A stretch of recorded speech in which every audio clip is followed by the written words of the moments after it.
endure it forever.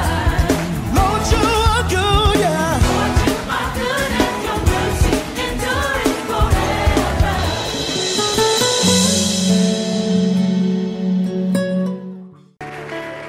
Amen.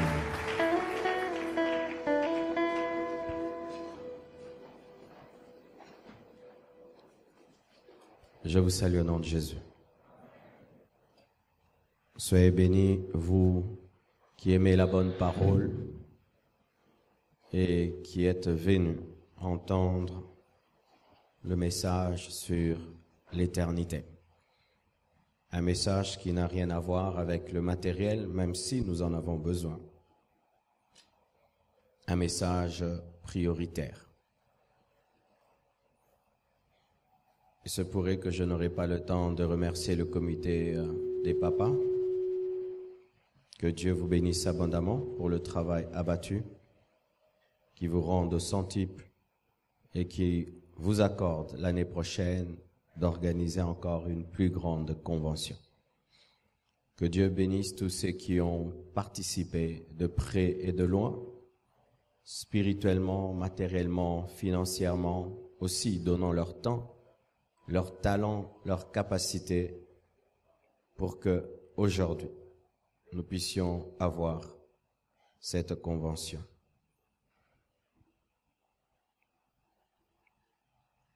Aujourd'hui, le thème de mon sous-thème dans ce grand thème, l'homme face à son éternité, mon sous-thème c'est « Où est tombé le fer ?» Tu peux dire ça à ton voisin. À l'autre, où est tombé le fer?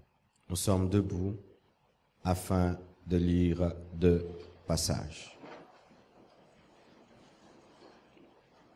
Genèse 3, verset 8 jusqu'au verset 12e.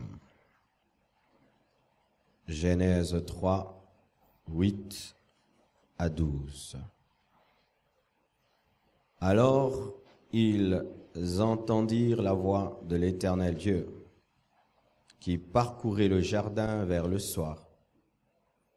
Et l'homme et sa femme se cachèrent loin de la face de l'Éternel Dieu, au milieu des arbres du jardin. Mais l'Éternel Dieu appela l'homme et lui dit, « Où es-tu » Il répondit, « J'ai entendu ta voix dans le jardin et j'ai eu peur parce que je suis nu et je me suis caché. » Et l'Éternel Dieu dit, « Qui t'a appris que tu es nu? Est-ce que tu as mangé de l'arbre dont je t'avais défendu de manger? » L'homme répondit, « La femme que tu as mise auprès de moi m'a donné de l'arbre et j'en ai mangé. » Nous terminons avec 2 Rois 6, du premier verset jusqu'au verset 7e. 2 Rois 6, 1 à 7. Les fils des prophètes dirent à Élisée, « Voici le lieu où nous sommes assis devant toi est trop étroit pour nous. Allons jusqu'au Jourdain.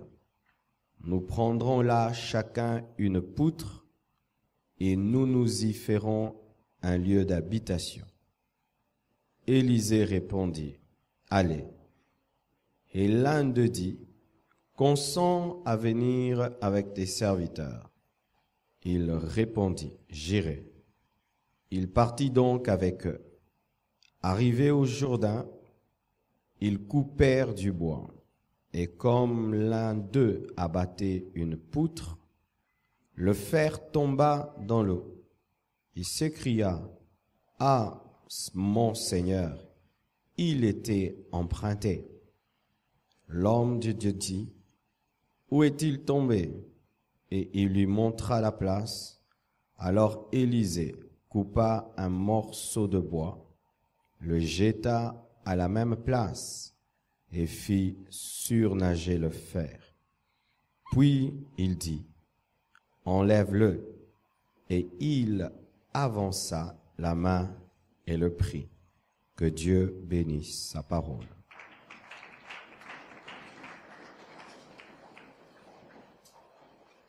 Où est tombé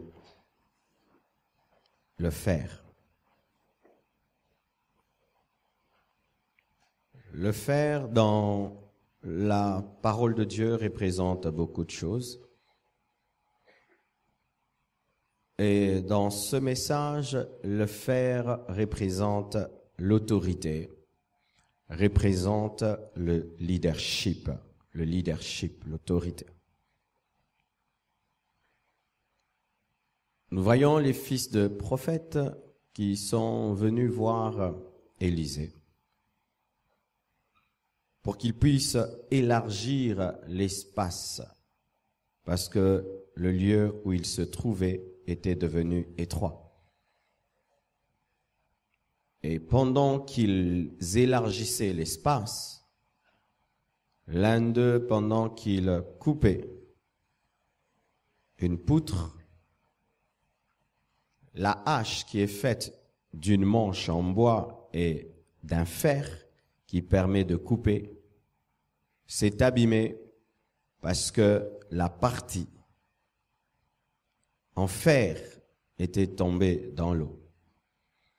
Et une hache avec un bois sans fer ne sert à rien.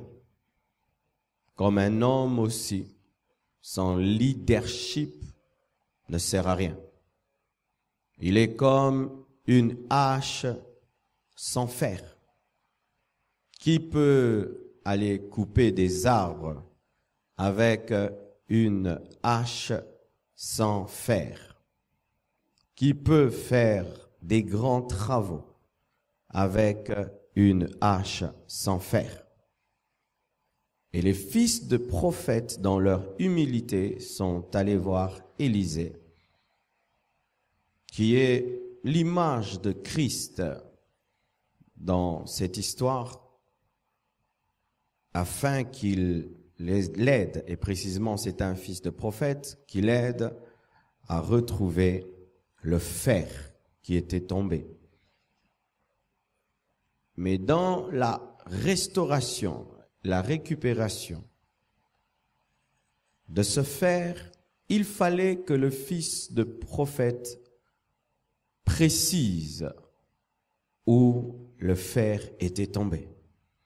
Il n'était pas tombé dans la pelouse, n'était pas tombé dans le bois, mais il était tombé dans l'eau, et précisément à un lieu précis.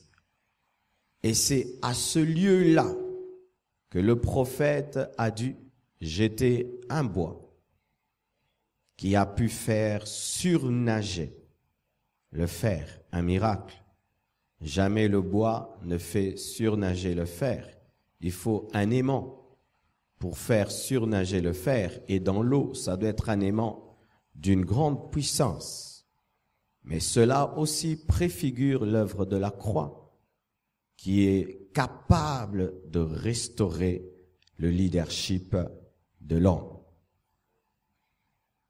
Mon message aujourd'hui tournera sur le leadership perdu de l'homme. Pas le leadership intellectuel, pas le leadership physique, mais sur le leadership spirituel de l'homme. Bien-aimés frères et sœurs, est-ce que c'est que nous vivons aujourd'hui parmi les hommes, et aujourd'hui, je veux plus préciser les papas, les hommes mariés, les hommes responsables dans les églises, est-il normal? Mon message sera focalisé aujourd'hui plus sur les pères des familles, sur l'homme responsable. L'homme, quand il a été créé, n'a pas été créé seulement au commencement comme un leader physique, que l'homme est plus fort physiquement que la femme, il doit la protéger physiquement, que l'homme est plus intelligent que la femme, c'est lui qui a nommé tous les animaux et tout. Mais l'homme n'était pas seulement au commencement un leader spirituel, plutôt un leader intellectuel, physique ou financier, celui qui pourvoit l'argent, parce que c'est la caricature que nous avons souvent de l'homme. L'homme, c'est le leader financier. L'homme, c'est celui qui doit donner l'argent. Lorsqu'un homme ne donne pas l'argent dans son foyer, il est un petit homme. Lorsque un homme a une femme qui est plus intelligente que lui, c'est un petit homme. Lorsque un homme est physiquement moins fort que sa femme, c'est un petit homme. C'est la caricature qu'on nous donne souvent de l'homme, que l'homme doit être plus intelligent, l'homme doit avoir plus d'argent que la femme, que l'homme doit être physiquement plus fort. Mais la Bible nous dit, lorsque Adam et Ève ont péché, c'est la femme qui a été séduite par le serpent, qui a amené le fruit défendu à Adam, et Adam qui a mangé. Mais le passage que nous venons de lire de Genèse 3, versets 8 à 12, la Bible dit ceci, ils entendirent au pluriel. Donc l'homme et la femme entendirent la voix de l'Éternel Dieu qui parcourait le jardin vers le soir. Et l'homme et sa femme se cachèrent, les deux, loin de la face de l'Éternel Dieu au milieu des arbres du jardin. Mais l'Éternel Dieu appela l'homme. Dieu n'avait pas appelé la femme. Lorsque Adam et Ève ont péché, Dieu n'avait pas appelé la femme en premier.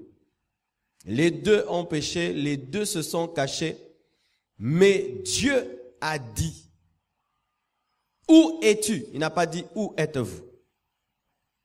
Alléluia. Il n'a pas dit, où êtes-vous? Il a dit à l'homme, où es-tu? Pourquoi? Parce que c'était l'homme, le leader spirituel.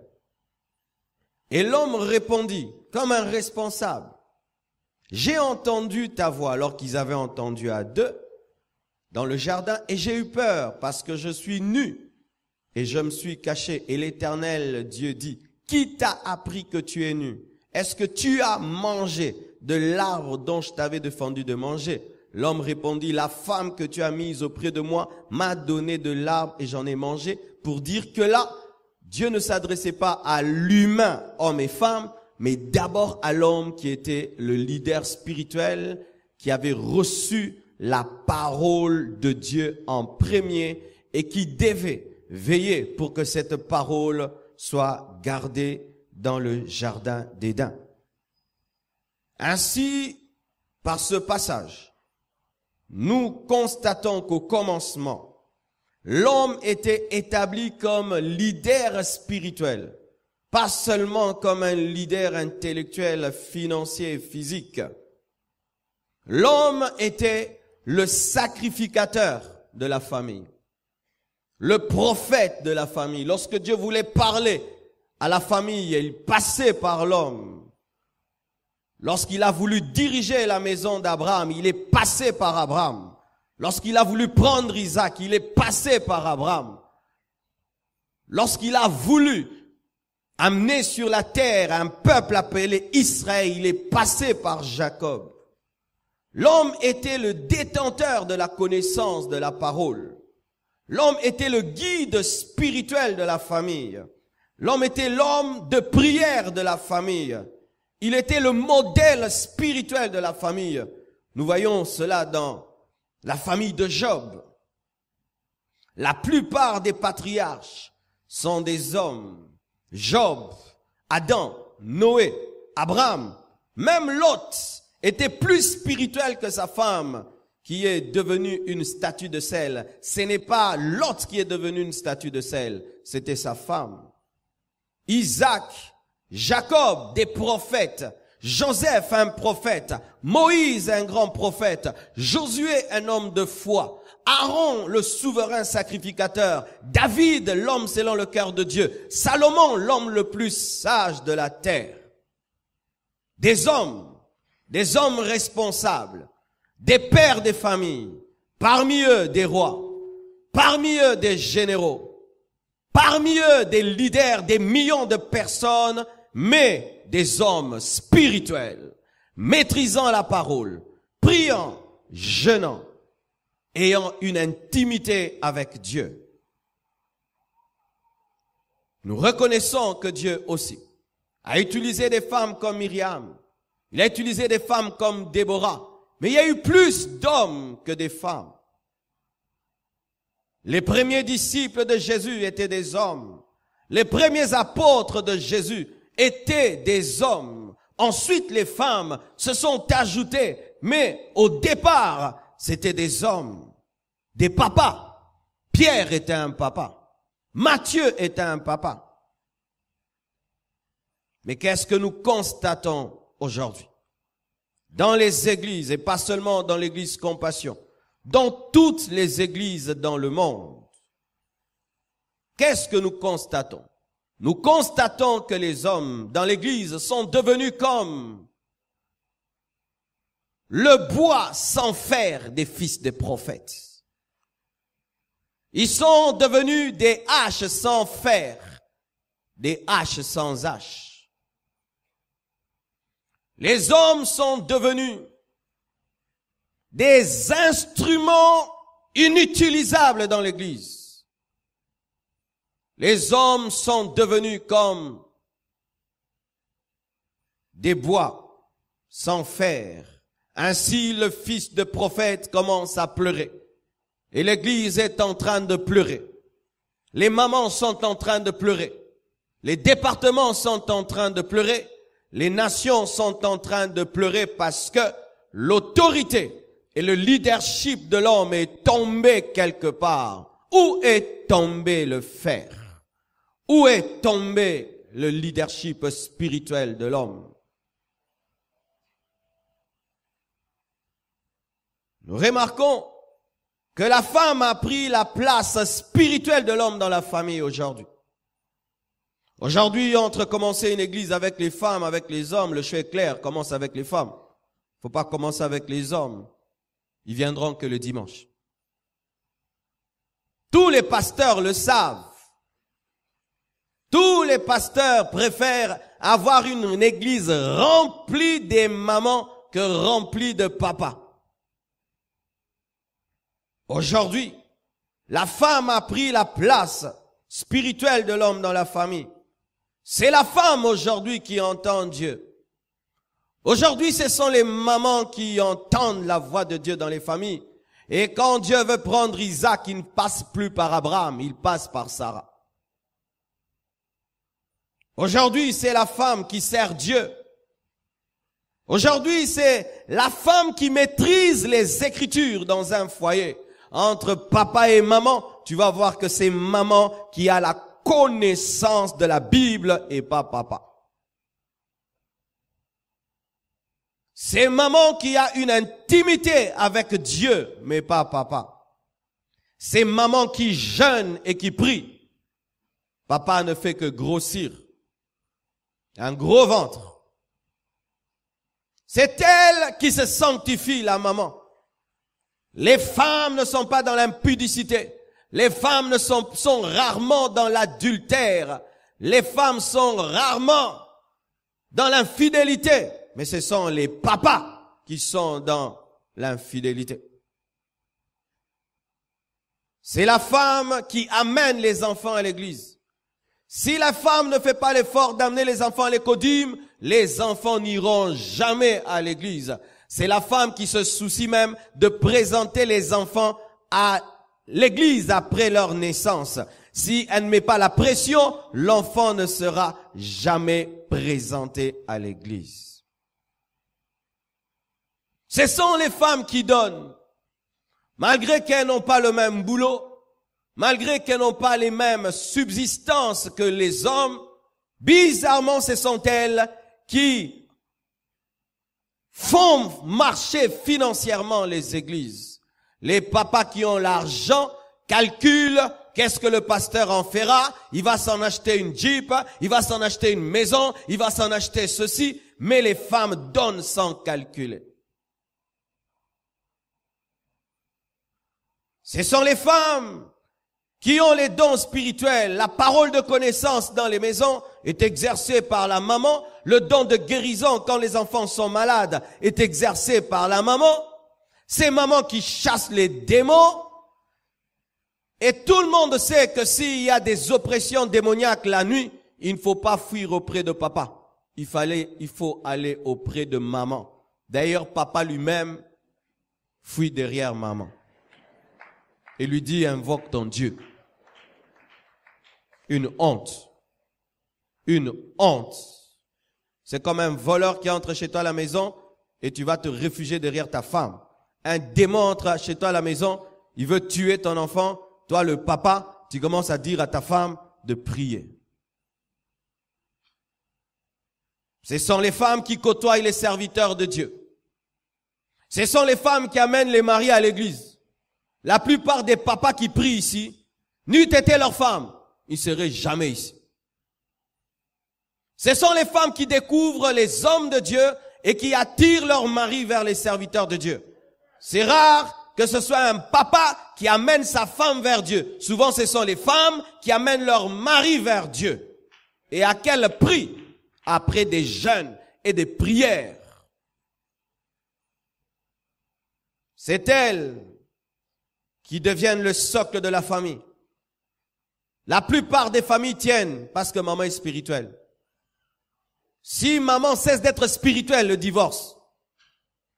Beaucoup de couples tiennent à cause de la spiritualité de la femme. La femme connaît la parole de Dieu, connaît les principes de la destinée et reste dans le foyer, quoi qu'il y ait des problèmes, parce qu'elle est plus spirituelle que cet homme et le supporte avec ses défauts. Ainsi, la femme a l'autorité spirituelle.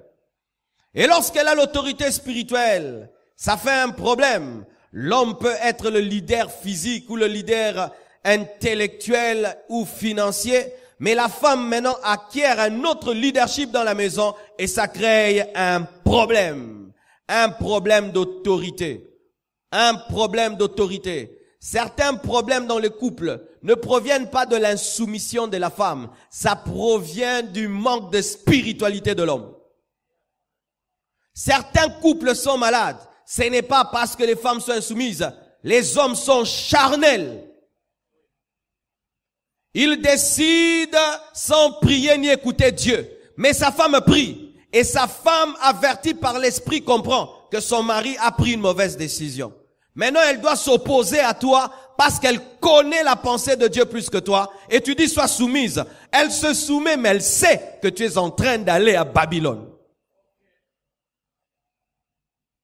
Quand ta femme prie et qu'elle craint Dieu, et qu'elle a une intimité avec Dieu, sache qu'elle aura une longueur d'avance par rapport à toi. Elle connaîtra même le futur des enfants. Elle connaîtra même ton futur. Elle pourra même discerner tes décisions. Et des fois, elle risquera de s'opposer à toi comme Abigail s'est opposée à Nabal. Nabal, le charnel, refuse de recevoir David. Abigail, la spirituelle, reçoit David et sauve sa famille. Beaucoup d'hommes sont comme des Nabal. La femme spirituelle est lui qui devait être le premier à être à la porte pour recevoir David, qui est l'ombre de Christ dans l'Ancien Testament, s'oppose à David. Et comment il a fini? Il est mort et David a épousé sa femme.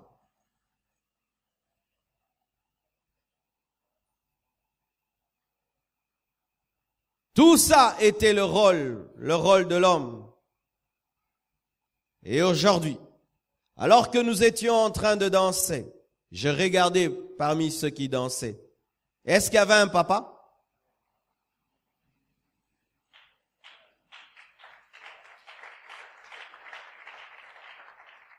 Vous avez vu un papa venir beta maboko. Pourquoi? On n'a pas de pieds. On peut couper ce ventilateur. On n'a pas de pieds pour dire maboko, maboko. On n'a pas de mains. On n'a pas de bouche. Pourquoi nous, on n'est pas venus devant? Pourquoi les jeunes frères étudiants sont venus devant? Pourquoi les jeunes frères étudiants sont venus devant pour danser, mais aucun père de famille n'est venu devant? Ce n'est pas anodin, c'est un problème réel qui révèle l'état de l'Église et des papas dans les églises.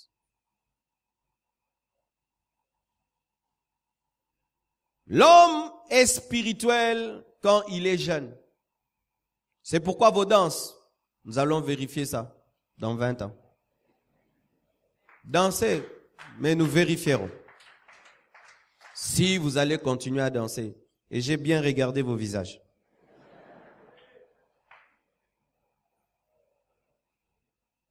L'homme est spirituel quand il est jeune, quand il est en primaire, quand il est aux humanités, quand il est au début de l'université. Il est spirituel. Il est spirituel quand il est chômeur, quand il ne travaille pas, quand il est pauvre, quand il est mal habillé, mal chaussé, mal parfumé. Il est spirituel. Il est spirituel lorsqu'il est analphabète ou à demi-analphabète. Mais quand sa caboche commence à se remplir de la science, il commence à s'alourdir spirituellement. Et il vient à l'église pour corriger les fautes des Français du pasteur. Un orgueilleux. Il vient à l'église pour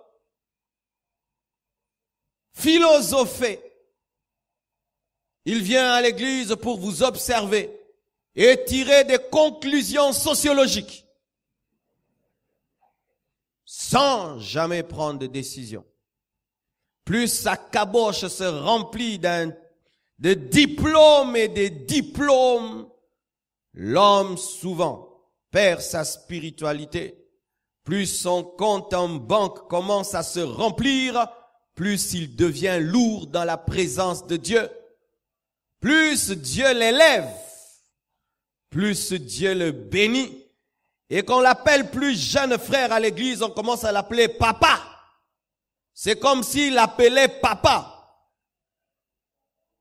C'est faire de lui un petit Dieu. Des frères qui, lorsqu'ils étaient que des frères, très humbles, très consacrés, quand seulement il se marie, il a un enfant, il est marié, ça devient comme un titre honorifique. Je suis un homme marié, je suis un homme marié, je suis un homme marié. Oui, tu es un homme marié. Et puis quoi? Il faut respecter les hommes mariés. Il faut respecter. Vous savez, nous nous sommes mariés. Nous nous sommes mariés. Et il vient à l'église pensant qu'être marié, c'est arriver au ciel. Pensant qu'être appelé papa, c'est avoir le droit d'être un lourdeau spirituel.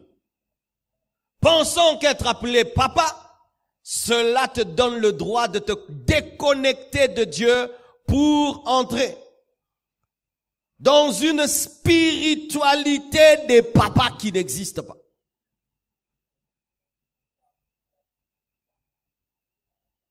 Il est spirituel seulement, l'homme, quand il est pasteur d'une église. S'il est pasteur, il est spirituel. Si j'étais pas pasteur, est-ce que je serais spirituel? S'il fait la théologie, là il est spirituel. Si il est responsable d'une église, là il est spirituel. Et souvent, La spiritualité qui provient du travail pour Dieu n'est pas une vraie spiritualité, car la spiritualité, c'est l'intimité.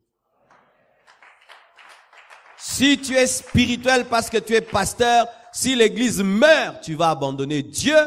Et si les fidèles te quittent, tu vas abandonner Dieu. Ou si Dieu permet que tu te retrouves dans un pays où pendant des années tu ne prêches pas, tu vas abandonner Dieu. Car tu risques de commencer à lire la Bible, pas pour la méditer, mais pour la prêcher.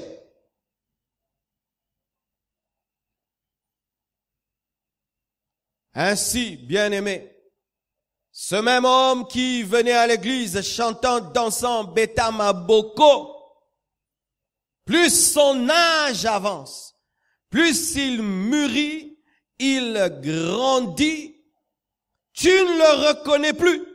Si c'est cette même personne qui chantait à la chorale, chanterez-vous toujours à la chorale, Péniel? Chanteras-tu toujours à la chorale quand tu auras une femme et 4 enfants? Julien, vas-tu continuer à danser comme tu danses quand tu auras 5 enfants qui sont aussi mariés et qui te regardent danser et qui te disent, papa, aujourd'hui tu t'es trop agité?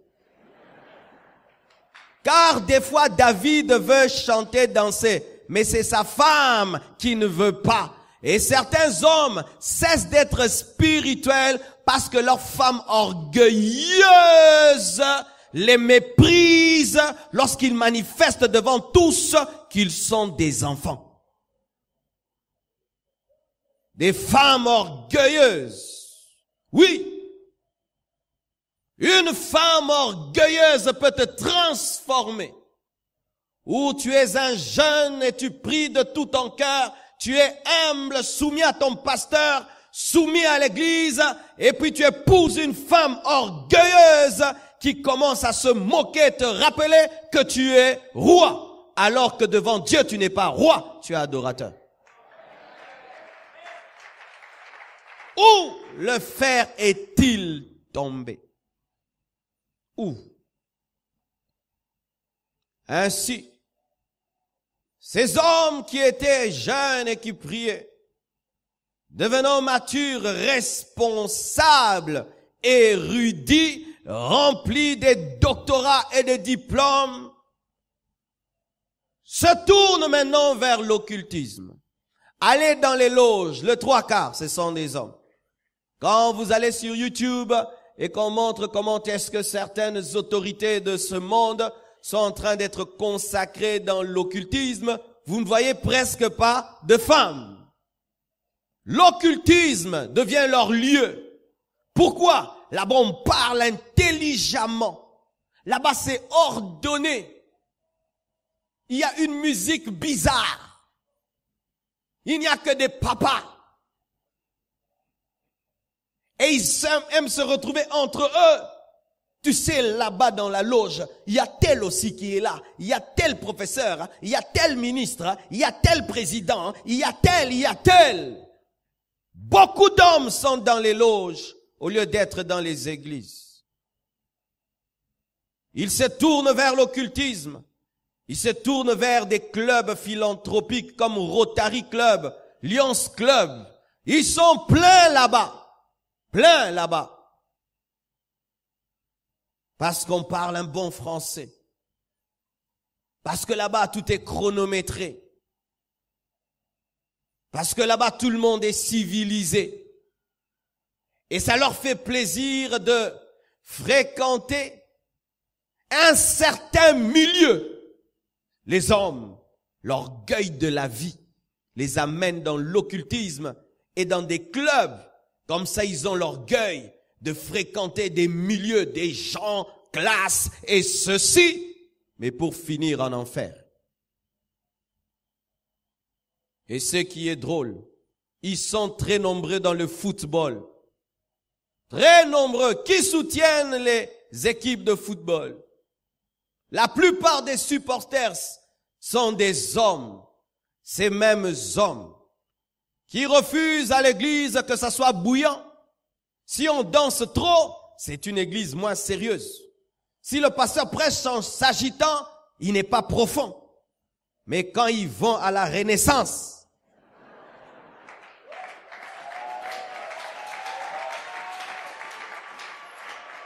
là ils sont prêts à s'habiller en orange, en blanc et en vert, à mettre même là des peintures, à acheter des bracelets et à avoir des drapeaux et à faire à l'église. Tiens ton voisin, tiens-le. Faisons. Alors, vous faites ça au football?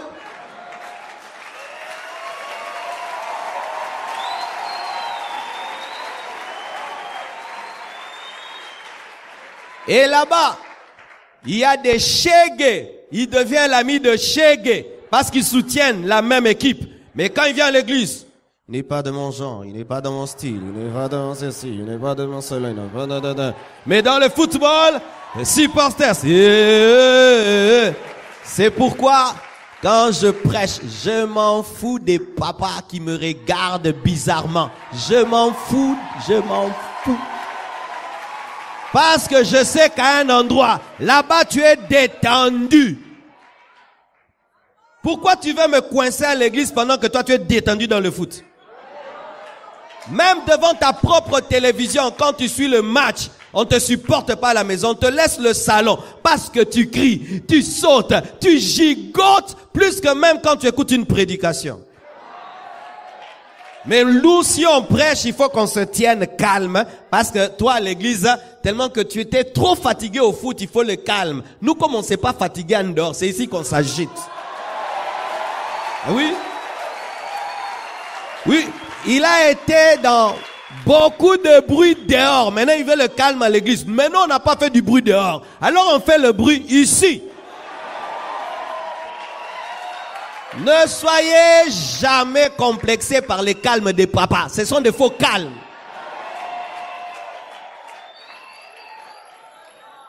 Ils ont des endroits où ils ne sont pas calmes. Je vous dis ça et je vous regarde. Ils sont derrière le foot. Ils sont dans des casinos.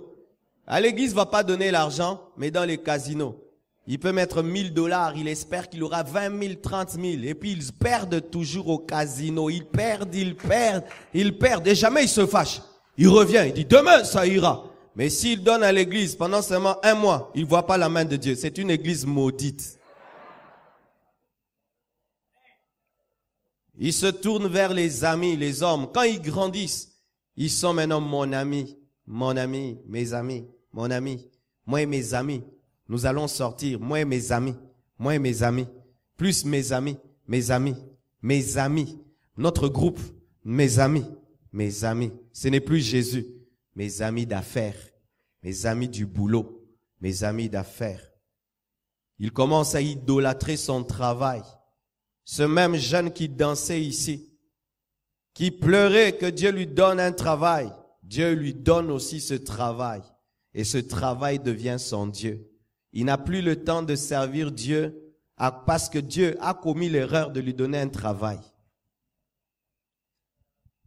Oui, chers frères, vous qui êtes là, jeunes, ce sont des choses qui vont vous arriver si vous ne faites pas attention.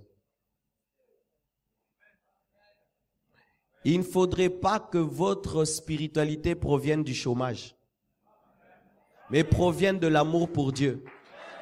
Si ta spiritualité provient du fait que tu n'as rien à faire dans la vie, quand tu auras à faire, on ne te verra plus. Oui, les gens défient souvent les croissances des églises congolaises. Ils disent, vos églises, 5000 membres, mais des chômeurs, attendez que Dieu vous bénisse. Vous allez voir comment est-ce que vous allez l'abandonner. Alors que pour Job, on avait dit, frappe-le, il va t'abandonner. Non, on dit, bénis-les, ils vont t'abandonner.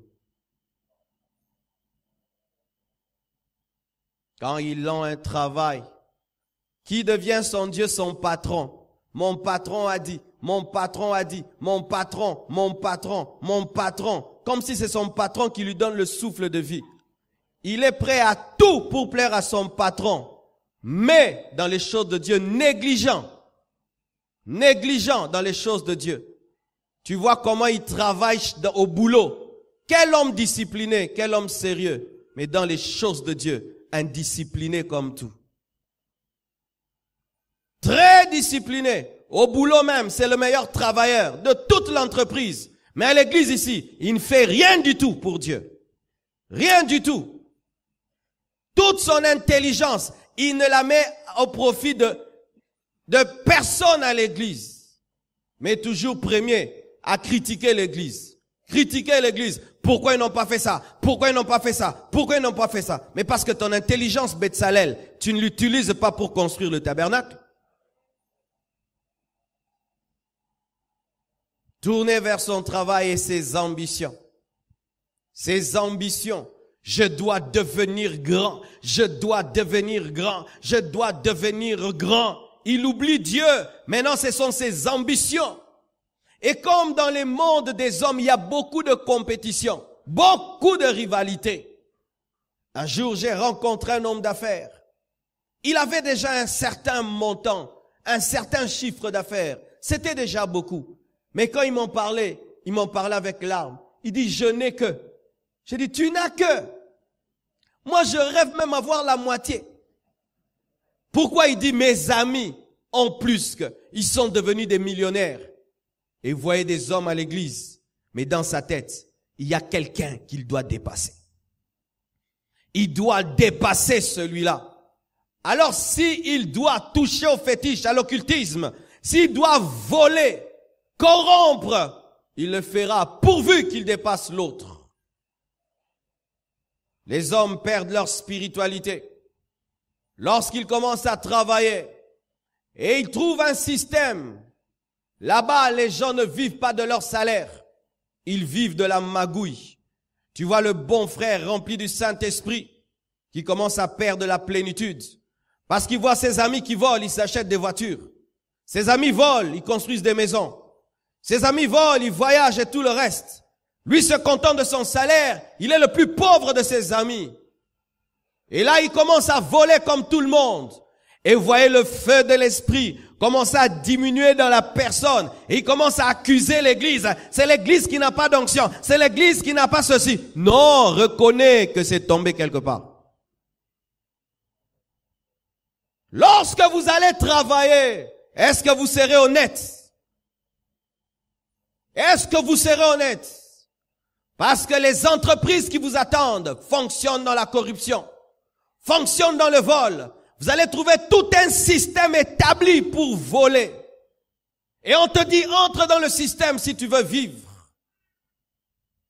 C'est ainsi que les hommes jeunes peuvent danser. Mais quand ils grandissent, ils perdent la spiritualité parce que leur conscience les culpabilise. Ils savent que je vis du vol, je vis de la corruption et ce n'est pas possible de servir Dieu dans cette situation. Ainsi, qu'est-ce qui arrive? Pendant un temps, un groupe de jeunes font fonctionner l'église et quand Dieu les bénit, trouvent du boulot, ils abandonnent Dieu et puis un autre les remplace. C'est toujours comme ça, les relais. Les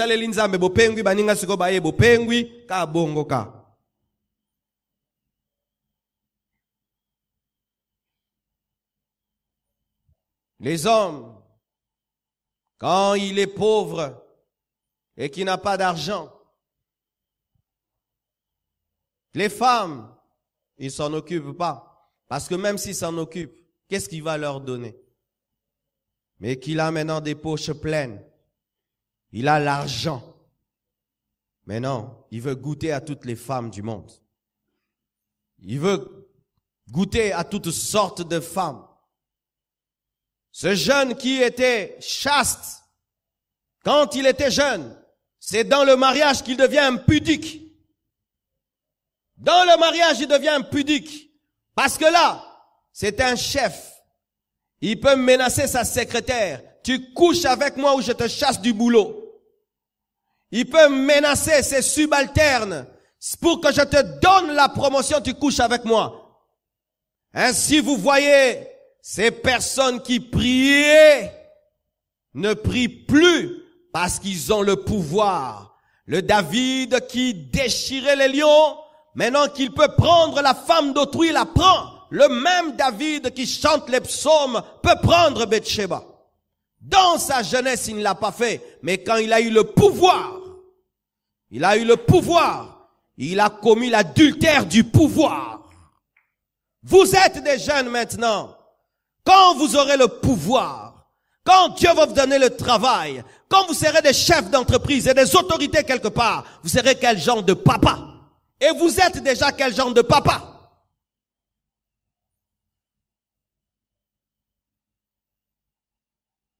On est dans les boîtes de nuit. Oui, les boîtes de nuit. Là, tu ne vas pas dans les boîtes de nuit. Là-bas, l'alcool coûte cher. Pour entrer, ça coûte cher. Et si dans ton cœur, tu envies les boîtes de nuit, le jour que tu auras les moyens, tu entreras là-bas. Et les boîtes de nuit ont des démons. La nuit, tout devient beau. Et quand la lumière rouge et bleue passe sur une personne, elle devient merveilleuse. C'est là que tu connais toutes les boîtes de nuit de Kinshasa. Comment tu es chrétien, tu connais toutes les boîtes de nuit. Tu as l'information des nouvelles boîtes de nuit. Pourquoi? Parce que tu es abonné. Tu dis amen parce que tu y vas?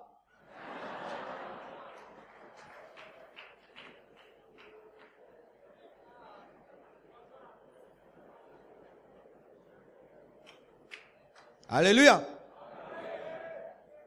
Ils vont dans les boîtes de nuit samedi et puis dimanche ils viennent à l'église. Samedi dans les boîtes de nuit, dimanche à l'église. Pourquoi il vient à l'église dimanche? Parce que quand il était jeune, il allait dimanche à l'église. Alors, aller à l'église n'est plus causé par un amour pour Dieu, mais par une habitude religieuse. Aopengwa menanzambe na liboko. Aopengwa nanzambe na liboko.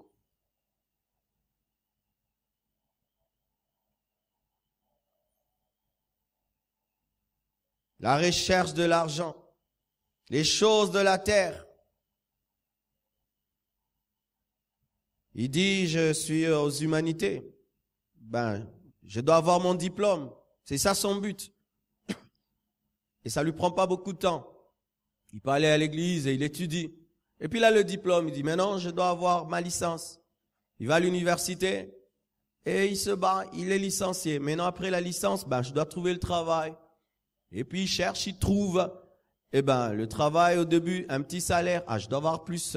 Et puis là, encore plus. Et puis là, encore plus, encore plus, encore plus, encore plus, encore plus. Et toute sa vie, l'argent, l'argent, l'argent, l'argent, l'argent. Et comme Marie et Joseph, il ne sait pas quand est-ce qu'il a fait. Il a abandonné Jésus en chemin. Il ne prie plus à la maison. Il ne lit plus la Bible. Il ne médite plus. Il n'évangélise plus. Lui qui avant, si tu le rencontres, il te parle de Jésus, maintenant il te parle des affaires. Lui qui avant, si il te rencontre, il te parlait de Jésus, maintenant il te parle politique. Lui qui avant, il te parlait de Jésus, maintenant il te parle des choses du monde. Lui qui dormait avec le fardeau des âmes, maintenant dort avec le fardeau de l'argent, des soucis, des choses de ce monde. Ainsi, cette flamme meurt. Et on devient des dimanchards. La plupart des papas viennent à l'église le dimanche. Et comme ils ne viennent que dimanche, vous savez ce qui arrive? Ils ne sont pas totalement formés. Parce que mardi, on a enseigné sur la destinée. Mercredi, on a enseigné que ce ne sont pas deux chemins parallèles. Jeudi, on a enseigné sur l'homme le plus malheureux de la terre. Et je suis en train de dire ce que je veux dire. Mais est-ce que dimanche, je vais rappeler ce que j'ai dit? Je vais prêcher autre chose. Et ils ont raté tout ce qui était dit depuis mardi.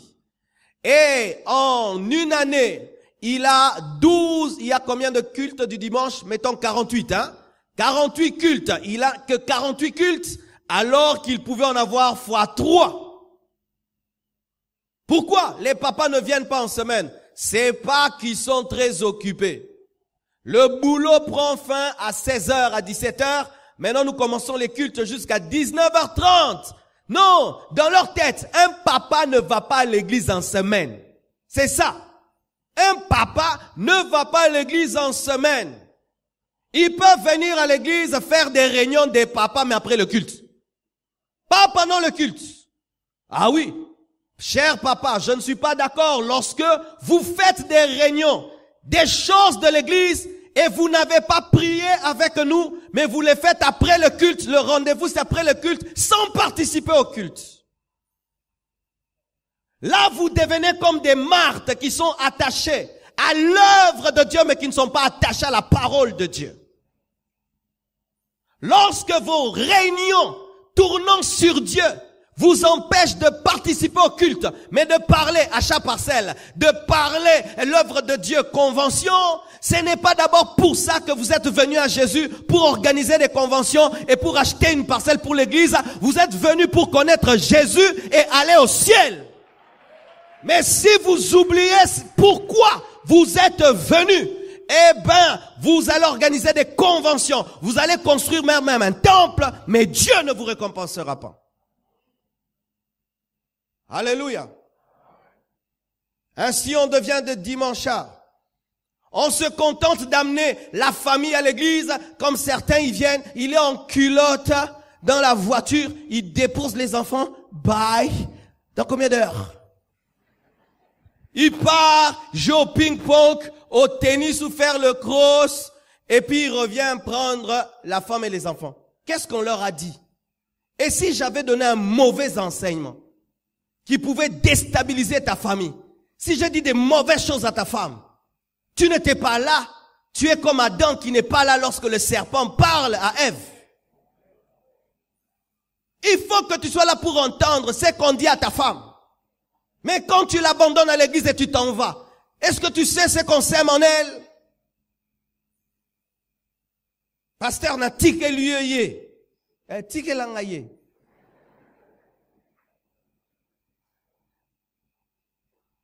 Et même si on vient à l'église, on s'ennuie, on dort.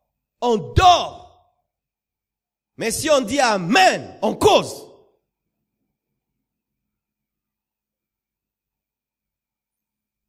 On s'ennuie. Je connais des femmes qui réveillent tout le temps leur mari en plein culte. Tout le temps. Je le connais. Comme ça, toujours. Toujours. Au début de la prédication, déjà il commence à dormir. Toujours comme ça. Sa femme, toujours, lui fait ça. Toujours.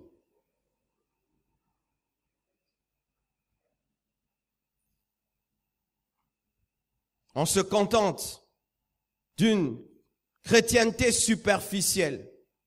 On est chrétien, mais superficiellement. On se contente d'une vie chrétienne fade, sans goût. On se contente d'une vie chrétienne monotone et froide. On se contente d'une vie chrétienne remplie de compromissions. On se contente de donner l'offrande et la dîme. Chers hommes, je ne suis pas un pasteur qui ferme les yeux sur vos vies parce que vous donnez à Dieu. Sinon, je ne prêcherai pas ça. Je vous encouragerai sur la prospérité et tout. Vous donnez, il y a beaucoup d'offrandes, on avance. Mais Dieu ne nous a pas établis pour ça. Il nous a établis pour sauver vos âmes. Donner la dîme et l'offrande, bien-aimé, n'amène pas au ciel. Donner l'argent à l'église n'amène pas au ciel. Il faut d'abord que tu marches avec Dieu. Ainsi, ce que tu donnes, c'est ta récompense céleste. Mais il faudrait d'abord que tu puisses y aller pour que ta récompense y soit. On se contente d'une vie chrétienne compromise, monotone, d'une spiritualité sans profondeur. Combien de papas ont lu leur Bible de Genèse à Apocalypse? Combien de papas ont un culte personnel avec Dieu? Pas parce qu'il est prédicateur à l'église, non, parce qu'il aime Dieu. Il veut connaître Jésus. Combien de papas sont dans des départements qui ne sont pas les départements d'achat parcelle et les départements des papas? Combien de papas sont dans le département d'évangélisation? Combien de papas sont dans le département d'intercession? Combien de papas sont dans des départements spirituels de l'église? Combien de papas sont à la chorale? Combien sont à la chorale? Combien de papas jeunes et pris personnellement? Combien de papas ont des programmes d'aller dans les hôpitaux de prier pour les malades? Combien de papas ont le programme d'aller évangéliser leurs amis? Combien de papas? Devenir papa, c'est un danger. Je vous le dis, devenir papa, c'est un danger. Un esprit de lourdeur t'y attend.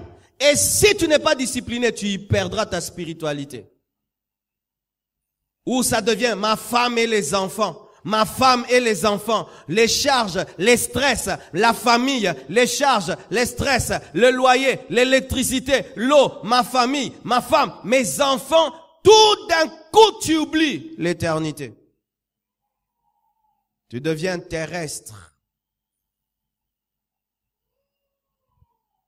Et le même qui hier respectait son pasteur commence à le traiter comme un ami.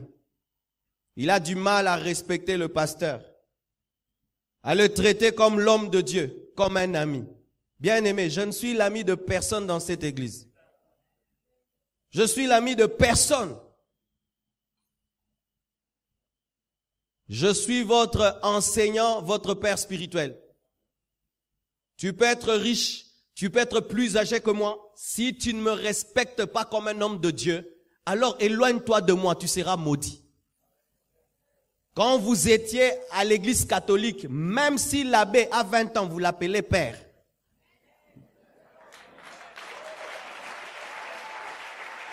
L'abbé, monsieur l'abbé, il n'est même pas marié, n'a pas d'enfant. Vous le respectez. Pourquoi? Parce qu'il porte des sandales, que j'en porte aussi. Parce qu'il porte une robe blanche, que j'en amène dimanche. Parce qu'il parle lentement. Pourquoi? La maladie des hommes.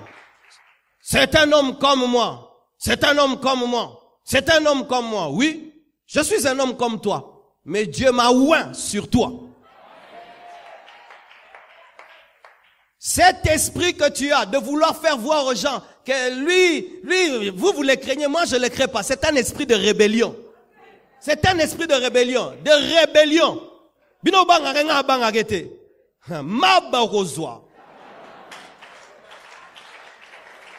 Qui se sont tenus la plupart devant l'autorité de Moïse, Corée, Dathan et Abiram. Des hommes. Pourquoi? Ils avaient l'autorité. Ils pensent que parce qu'ils ont l'autorité, ils peuvent toucher à l'autorité de Moïse. Ce n'est pas parce que tu as l'autorité que tu peux toucher à l'autorité du pasteur.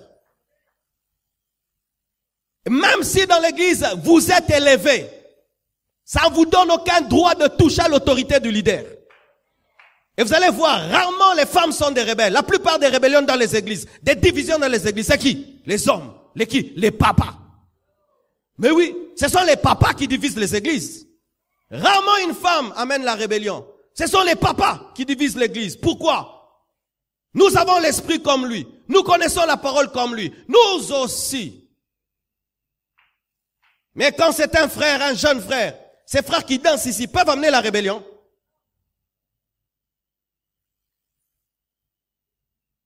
Alléluia. Qui moubalie bomote. Polo la. Mibal bazamke.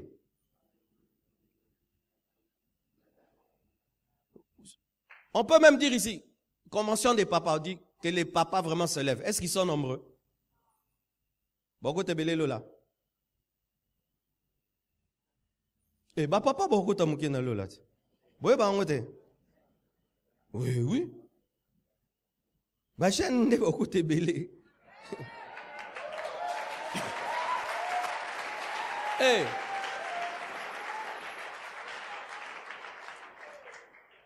Un homme comme mon père, si tu veux le convertir, tu dois être fort. Parce que quand tu parles, déjà ton français, si ça ne le convainc pas, ta Bible, Marcelo met déjà sa Bible, il ne la maîtrise pas, mais la Bible est écrite en français. Il faut d'abord maîtriser le français biblique, ensuite tu interprètes la parole.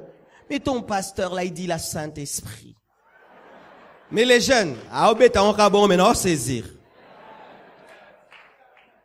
Les jeunes, tu peux leur parler durement. Allez, le pasteur Asiligagi. Mais les papas, comment il peut nous parler sur ce ton? Comment il peut nous parler sur ce ton?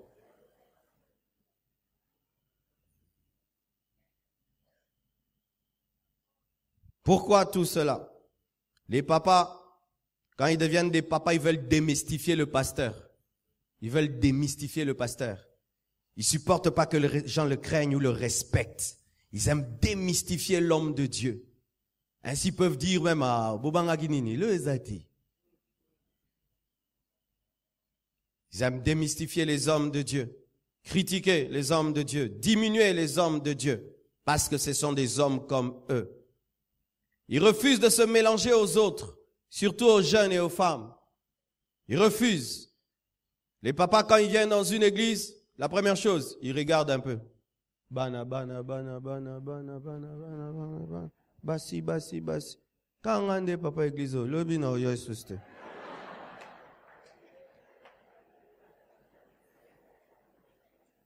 Ils préfèrent prier dans une église où il n'y a même pas le Saint-Esprit. Où on prêche, il n'y a rien du tout. Mais comme c'est plein de papas, notre église, votre église froide là. Ils préfèrent prier dans une église où il n'y a pas de crainte de Dieu parce qu'elle est construite, organisée. Il y a des écoles, des hôpitaux, mais la doctrine est fausse. Ils préfèrent prier là-bas. Pourquoi? Il y a des hommes issus. Au lieu de se rassurer d'abord de la présence du Saint-Esprit et de la saine doctrine, ils restent dans une église parce qu'il y a des papas. On ne prie pas dans une église parce qu'il y a des papas. On prie parce que d'abord il y a Jésus, il y a la parole de Dieu. Vaut mieux quitter une église des papas. Tu vas prier dans une église de jeunes, mais où on te forme et on t'amène au ciel. Et si tu te plains qu'il n'y a pas de papas, gagne les papas, amène les papas, soyez de nombreux papas. Mais on quitte l'église, on dit, il y a des jeunes, l'orgueil de l'âge. Comme si nous sommes nés des papas. Sommes-nous nés des papas? N'avons-nous pas 12 ans aussi? 18 ans? Mais une fois que tu as 70 ans, 60 ans, ça devient pour toi une menace contre la jeunesse.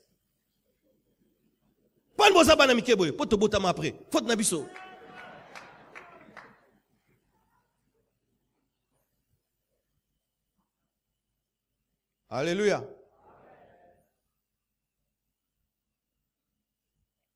Pourquoi tout ça? Et j'aimerais terminer. C'est vrai, la hache est tombée, le fer est tombé à cause de l'orgueil social, intellectuel, des mauvaises compagnies, du stress, des responsabilités, parce que les hommes ont beaucoup de stress, beaucoup de responsabilités. Il peut être assis sur la chaise de l'église, mais s'il n'a pas payé le loyer, il n'a pas la paix. Et c'est un peu normal, c'est lui qui doit payer le loyer. Si les enfants ne sont pas allés à l'école, quand il adore, et puis il peut s'arrêter, il pense comment je vais payer. Tout ça, ça perturbe la spiritualité des hommes. C'est pourquoi il faut aussi la compréhension des fois des femmes. Ce qui les détruit, c'est la corruption au travail, l'occultisme pour réussir et développer l'intelligence, la cupidité, l'impudicité, l'adultère, l'indiscipline spirituelle, les rivalités entre amis, l'athéisme favorisé par le rationalisme, faisant que certains, plus ils deviennent intellectuels, plus ils ne croient plus en l'existence de Dieu. On lui prouve tellement que Dieu n'existe pas par ses professeurs et par les livres, qu'ils ne croient plus que la Bible, c'est la parole de Dieu. Ça devient un livre comme tous les autres. Beaucoup d'hommes tombent dans le piège de l'athéisme à cause du rationalisme. Mais des fois, c'est la faute de l'Église. C'est la faute des fois de l'Église. Oui, des fois, c'est la faute de l'Église. Des fois, quand je suis la télévision, et je me dis, si j'étais un homme païen, est-ce que ces pasteurs allaient me convaincre? Tu vois des prédicateurs qui prêchent comme si tout le monde à Kinshasa est un shege. Yo, mona! Nangalo mutumoko!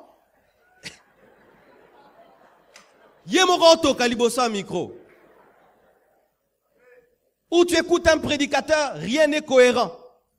Il passe de l'introduction au développement à la conclusion du coq à l'âne. Le thème est le voici, il prêche autre chose, il lit tel verset, il dit autre chose, il est dans 1000 parenthèses.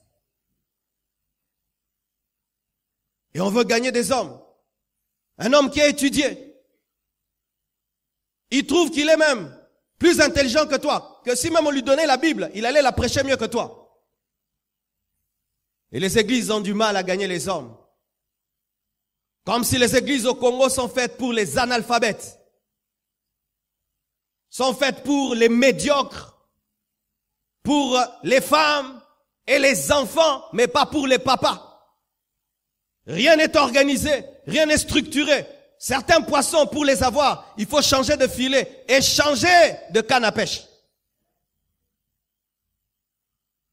Pourquoi on se pose pas des questions? Pourquoi certains papas y vont plus dans telle église-là, qui est froide? Mais parce que des fois l'homélie du prêtre est structurée.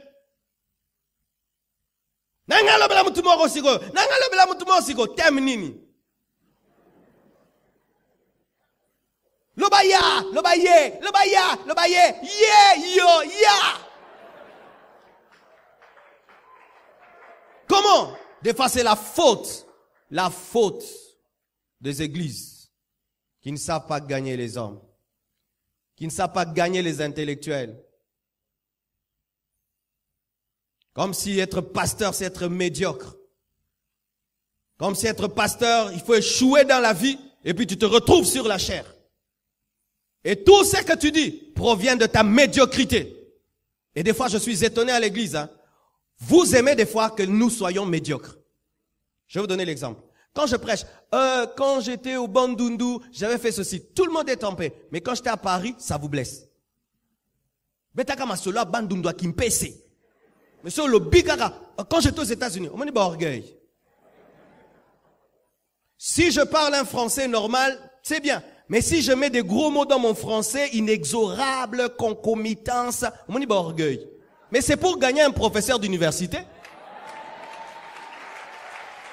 Vous aimez la médiocrité. Si quelqu'un est dans son enseignement, là, posé, il parle. Bon, au vibrété. Pourquoi? Nous ne pensons pas aux hommes. Mais quand ils vont dans la franc-maçonnerie, tout est structuré. Tout est organisé. Les enseignements sont organisés. Mais quand ils viennent à l'église,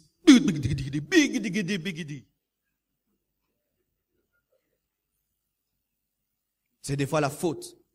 Les églises travaillent comme si toute l'église est remplie de femmes.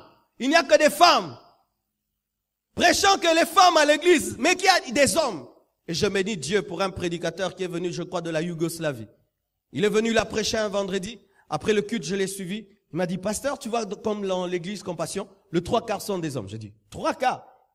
Oui, cet homme, en se tenant la chair, a pu voir qu'on était 3/4 des hommes.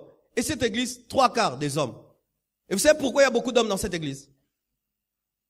Pourquoi? Parce que la spiritualité est liée à l'intellect. C'est pourquoi ils sont là. C'est pourquoi ils sont là. Et je bénis les femmes qui priaient dans cette église. Vous êtes des femmes qui aimaient la profondeur. Parce qu'ici, on ne prêche pas tout le temps démons, mariage et nanana.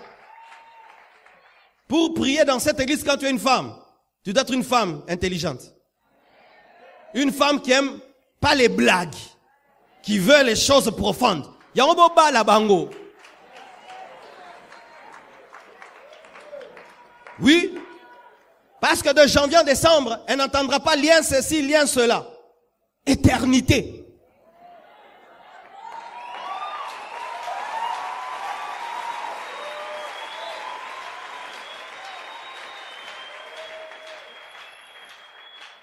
Alléluia. C'est la faiblesse des églises qui prêchent les jeunes, qui prêchent que les prédicateurs, on oublie qu'il y a aussi des papas. Comment, étant PDG, il va être chrétien? On n'enseigne pas. Comment, en ayant des enfants, une femme, et la réalité du travail, il va être chrétien? On n'enseigne pas. On enseigne. Quand on prêche la Bible, vous voyez, la prédication, on la prépare comme ça. Mais c'est pas tout le monde qui est prédicateur. Lui, maintenant, son Dieu là, il va le vivre comment? Dans son boulot. Il n'y a pas un message pour eux. Il n'y a un message que pour un jeune homme jusqu'à 20 ans. Mais une fois que le jeune homme se marie, il travaille, il n'y a plus de prédication pour lui. C'est pourquoi ils se perdent. On continue à lui prêcher les prédications qu'on lui prêchait quand il avait 20 ans, alors que maintenant, il a 40 ans. Il a d'autres réalités. C'est pourquoi nous avons mis un culte des couples et le culte des familles. Oh non, non, il doit tout le temps culte de puissance. Non, je ne peux plus chaque dimanche culte de puissance. Parce qu'il y a maintenant au milieu de vous des gens qui ont des stress que vous n'avez pas. Comment il doit avoir une vie de prière avec une femme et des enfants? Parce que c'est différent. Prier quand tu es célibataire et prier quand tu as une femme et un enfant. C'est différent. Prier quand tu n'as pas le boulot. Et prier, tu dois aller au boulot de 6h jusqu'à 16h. Et tu rentres fatigué à la maison. Comment avoir une vie de prière quand tu travailles? Des fois, ce n'est pas votre faute. C'est pourquoi après cette convention, ce département va changer la manière de travailler. Nous aurons un culte aussi pour les papas. Pourquoi les femmes ont un culte chaque jeudi, mais pas les hommes? C'est ça le problème. Les hommes entendront encore une autre convention. Mais s'il a besoin d'être enseigné, comment être un homme spirituel? Tout ce que vous avez dit, c'est vrai. Maintenant, je fais quoi? Les femmes, tous les jours, on les forme. Tous les jours, on les enseigne. Elles ont tout le temps, chaque jeudi, des enseignements. C'est pourquoi après cette convention, vous allez entendre des communiqués où nous aurons des temps avec vous. Il y a d'autres, il aimerait bien venir à l'église, être formé, les affermissements et tout. Mais lui, dimanche, il travaille. Après le culte, il doit partir. Mais il doit suivre les affermissements. Il doit être formé. Comment? On va créer un temps. S'il faut vous enseigner à 20h, on va vous enseigner à 20h. Parce que si tu veux gagner un genre de poisson, tu dois adapter les filets. Alléluia. Car des fois, nous vous condamnons, mais sans vous donner la nourriture qui vous convient. Ce n'est pas que votre faute, c'est aussi la faute de l'Église. C'est la faute de nous prédicateurs. Et nous allons changer notre part, vous aussi changez. Je termine cette convention avec ces images. J'aimerais qu'on me donne une dizaine de chaises. J'aimerais qu'à ma gauche, qu'on me donne 10 personnes. Bien habillés. Ah, les protocolaires, ils sont très bien habillés. J'aimerais les protocolaires. Ils sont classe. Acclamez les protocolaires classe.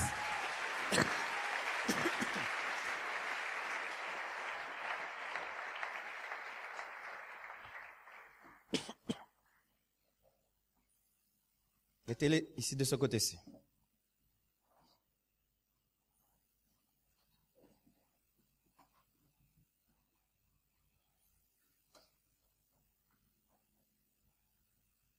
Et pourquoi l'homme a perdu son leadership? Au-delà de tout ça, c'est parce qu'il a perdu la pensée de l'éternité. Ne vous asseyez pas dessus. Vous, les hommes, vous êtes par là. De ce côté-là.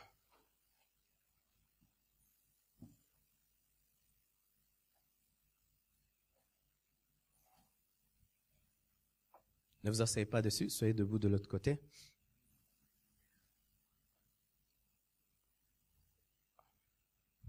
Ouais.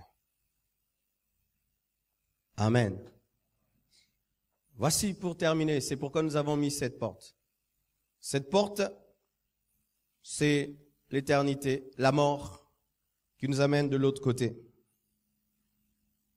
C'est l'enlèvement de l'Église. Parce que si la mort ne t'amène pas de l'autre côté, c'est l'enlèvement. Alléluia.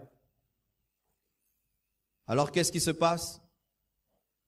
L'ennemi travaille à ce que les hommes, une fois qu'ils deviennent des papas, ils cherchent à gagner beaucoup de choses. Une voiture, 2 voitures, 3 voitures, des parcelles, des diplômes, une femme, des enfants, des relations. Il a plein de choses. Tout ça est à lui. C'est un grand Bwana. Il a réussi dans la vie. Mais pendant qu'il était en train de chercher à avoir toutes ces choses, il a oublié le Dieu de sa jeunesse. Il a oublié le Dieu qu'il a créé. Dieu lui dit, viens à moi. J'aimerais t'utiliser pour gagner des hommes, gagner tes amis, tes frères, le monde, les amener à toi. Lui dit non. Moi, je veux beaucoup d'argent. Moi, je veux devenir un grand homme. Je veux avoir beaucoup de choses. Mais viens, je veux te former, je veux t'enseigner. Non. Moi, je dois être le plus riche de toute ma famille. Et il a de ces choses. Il en a plein. Mais il n'a personne dans sa vie qui l'a gagné. Il n'a jamais amené une seule âme à Jésus. Il n'a jamais servi Dieu. Il n'a jamais fait accepter à quelqu'un Christ de toute sa vie. Mais il est fort pour acquérir ces choses. Là, il est fort. Mais pour servir Dieu, pour les âmes, pour les hommes, il n'est pas fort. Mais dans ce domaine-ci, il est fort. Et il pense que la vie va continuer ainsi, mois après mois, oubliant l'éternité. Et un jour, Dieu lui retire le souffle par une maladie. Une fièvre commence, il pense que c'est une fièvre normale, mais cette fièvre ne finit pas. Le temps de la détecter, il est mort. Je vous ai raconté l'histoire d'un ami pasteur qui est mort alors qu'il se préparait à aller prêcher. Il meurt tout à coup. Où l'enlèvement de l'église a lieu. Et dans l'éternité là-bas, il aimerait amener sa voiture. La voiture refuse. Il aimerait amener sa femme, mais là-bas, il n'y a pas de mariage. Il aimerait amener son entreprise, là-bas, il n'y a pas d'entreprise. Il aimerait amener ses millions de dollars, là-bas, tout le monde est appelé pauvre. Il aimerait amener sa garde-robe d'1 million de dollars, là-bas, il n'y a pas de kuruyaka. Il aimerait amener sa gloire qu'il avait dans ce monde. Mais là-bas, tu n'es rien du tout. Il aimerait amener ses voitures, la nouvelle voiture qu'il vient d'acheter.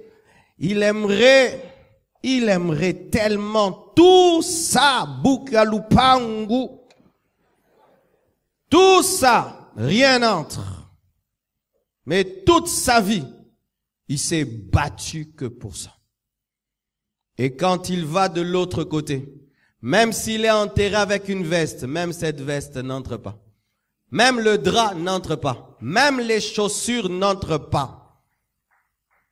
Il se retrouve une âme, un esprit, dans l'éternité, sans Dieu. Et il finit en enfer. Tout ça, il laisse. Et un autre peut-être, lui, il s'est converti, mais il n'a jamais servi Dieu. Et aussi, il se retrouve dans l'éternité, il va au paradis, mais sans aucune récompense, parce qu'il n'a jamais rien fait pour Dieu. Lorsque vous venez à l'église, vous ne faites rien. Vous ne faites que nous regarder servir Dieu, et puis nous critiquer. Vous nous regardez servir Dieu, et puis vous nous critiquez. Ça ne vous donne aucune récompense au ciel. Et tu vas au ciel, il n'y a rien du tout. Mais il y a des papas malins. Ce sont des hommes, malgré qu'il a étudié, malgré qu'il travaille, malgré qu'il a des biens, malgré qu'il a l'argent, malgré qu'il a une femme, malgré qu'il a les enfants. Après tout ça, il a le temps de parler de Jésus. Il a le temps d'adorer Dieu. Il a le temps d'être au protocole à l'église. Est-ce que Bomi Bino ba papa? Alléluia. Moni. Si nous les faisons passer devant, c'est pour vous dire, même quand vous serez des grands boanas, servez Dieu. Alléluia. Tenez le panier de l'église. Ça ne vous tuera pas. Au contraire, ça vous permet, pour toute âme sauvée, toute âme gagnée, pour tout ce que vous avez fait pour Dieu, chaque franc que vous avez mis dans le panier, chaque dollar que vous avez mis, toute personne que vous avez invitée à Christ, tout ce que vous avez fait pour Dieu, lorsque tu as gagné des hommes, c'est une récompense qui se suit. Ainsi, tu peux amener dans l'éternité. Ils peuvent pas entrer là-bas. Toutes ces âmes. Imaginez un Billy Graham, c'est combien de gens? Osborne, Renard Banquet, Verno, Heidi Nabala, Pasteur Marcelo. Alléluia. Et voici, pour terminer cette convention, je pose cette question aux hommes. Qu'est-ce qui vous attend de l'autre côté? Riche ou pauvre? De l'autre côté, êtes-vous riche? De l'autre côté, êtes-vous pauvre? Car Paul parlait déjà de sa récompense dans l'éternité alors qu'il était vivant. Alors que vous avez le temps et que vous avez le souffle de vie, travaillez pour l'éternité. Cherchez à réussir, étudier, ce n'est pas grave, mais que ça ne vous fasse jamais oublier l'essentiel. Que chaque homme récupère le fer et l'œuvre de la croix est capable de ramener tout homme à sa position de chef spirituel. Si tu reviens à Jésus, qui est plus qu'Élisée, tu retrouveras ta position initiale, où tu es aussi le prophète de la maison, le sacrificateur de la maison, l'homme d'onction de la maison. Les enfants savent que papa, Azanaï Pakolami. Alléluia. Les enfants savent que l'homme spirituel de la maison, c'est papa. L'homme de prière de la maison, c'est papa. Si je cherche un verset, je ne trouve pas, c'est papa qui maîtrise. Si un démon me dérange, j'appelle papa. Et même maman te demande de lui imposer les mains. Alléluia. Que Dieu vous accorde cela. Que Dieu vous bénisse abondamment. Nous sommes debout, nous acclamons le Seigneur.